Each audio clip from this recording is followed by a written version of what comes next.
শৈলীকে আরও বেশি প্রচার ও প্রসারের লক্ষ্যে বালুরঘাটের নৃত্য একাডেমি ঋষিগন্ধার পক্ষ থেকে শুক্রবার সন্ধ্যায় বালুরঘাট রবীন্দ্র ভবন মঞ্চে বার্ষিক নৃত্যানুষ্ঠান, যেখানে নৃত্যশিল্পীদের উৎসাহিত করতে উপস্থিত ছিলেন দক্ষিণ দিনাজপুর জেলার জেলা পরিষদের সহসভাধিপতি অম্বরীশ সরকার, বালুরঘাট পৌরসভার চেয়ারম্যান অশোক মিত্র সহ অন্যান্য বিশিষ্টজনেরা।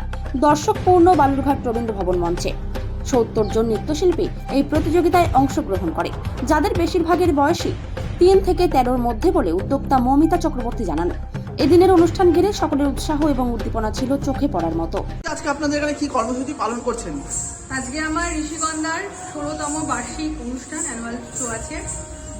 মোটামুটি প্রায় ৭০ জন মতন পারফর্ম করছে, ছোট ছোট বাচ্চা।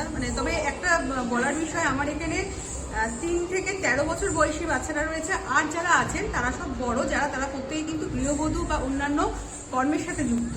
তারাও কিন্তু আজকে ছোটদের মতন একদম ট্রেন্ড হয়ে শিখে স্টেজে উঠছে।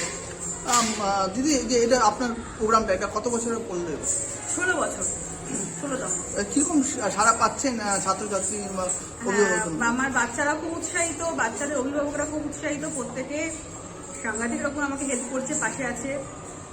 শুধু আমি বা আমার বাচ্চা বা আমার অভিভাবকরা নন, সারা বালুরঘাট আমাকে খুব সাপোর্ট করে এই অনুষ্ঠানটাতে, বা সবার কাছ থেকে আমি সব রকম সাহায্য পাই। বিশেষ করে রবীন্দ্র ভবনের যারা আছেন আর কি কর্মকর্তা, তারাও আমাকে সব সাহায্য করেন। আপনার নাম? মৌমিতা চক্রবর্তী।